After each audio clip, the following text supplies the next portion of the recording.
Assalamualaikum semuanya, selamat pagi. Tetap semangat walaupun belajar dari rumah ya.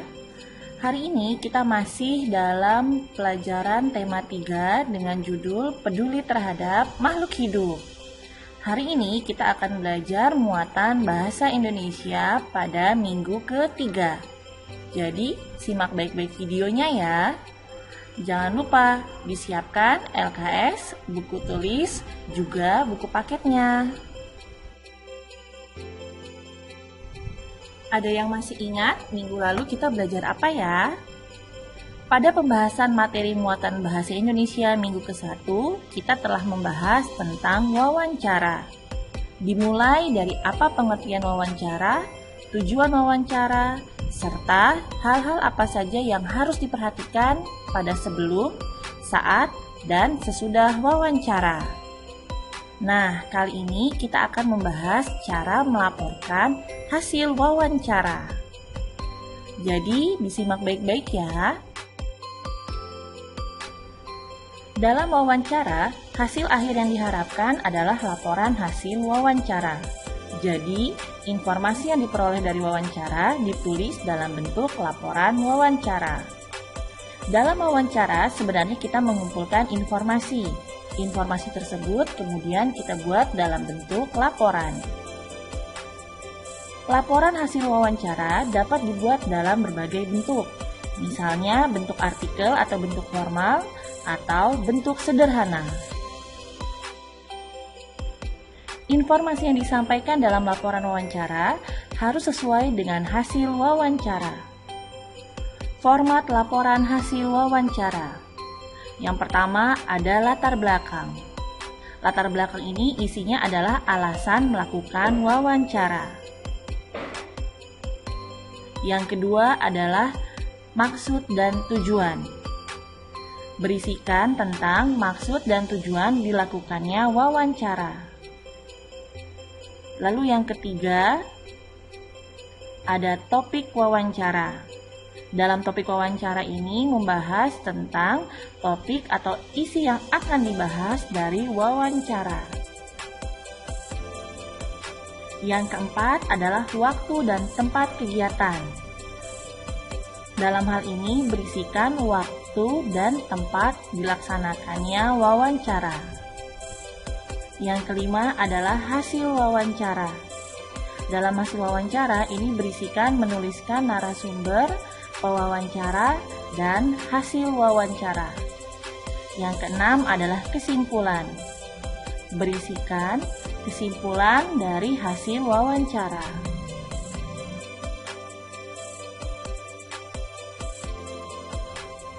Teks laporan hasil wawancara.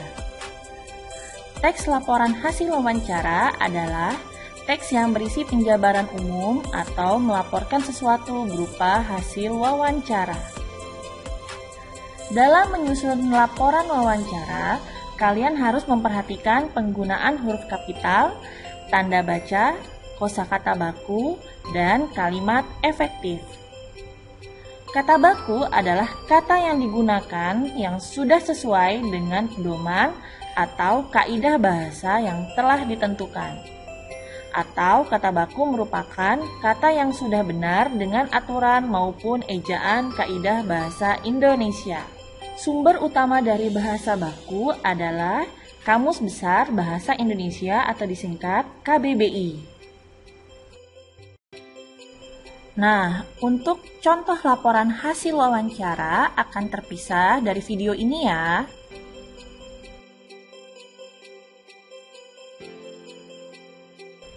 Berikut merupakan beberapa contoh kata baku dan kata tidak baku.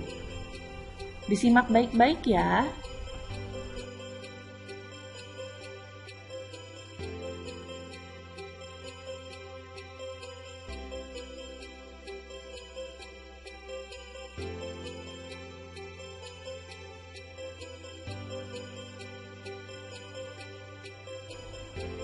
Laporan hasil wawancara maupun laporan hasil pengamatan harus disajikan secara sistematis. Fakta disajikan dengan benar, menggunakan kalimat efektif, menggunakan kata baku, serta menggunakan tanda baca dan huruf besar dengan tepat.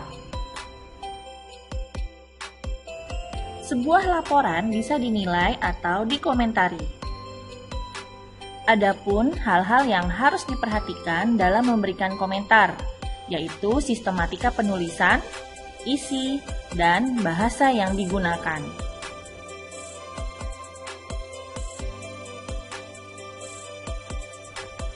Cara mengemukakan penilaian, komentar, atau pendapat.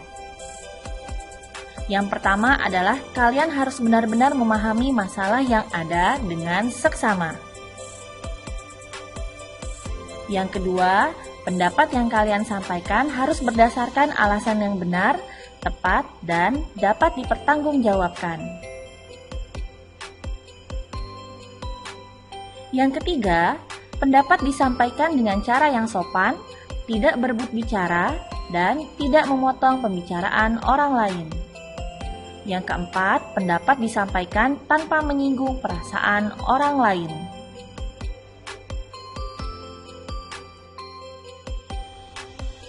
Nah, sekian ya untuk video materi terakhir muatan Bahasa Indonesia pada tema 3 untuk minggu ketiga. Untuk minggu selanjutnya, kalian sudah masuk pada tema 4 muatan Bahasa Indonesia. Untuk tugas evaluasi penilaian muatan Bahasa Indonesia akan ditampilkan secara terpisah dari video materi ini ya. Sebelum Bapak Ibu Guru memberikan tugas untuk evaluasi penilaian, kita akan bahas bersama-sama terlebih dahulu latihan buku paket pada tema 3. Selamat belajar semuanya ya. Ingat, tetap jaga kesehatan dan tetap semangat belajar. Wassalamualaikum semuanya, sampai ketemu besok.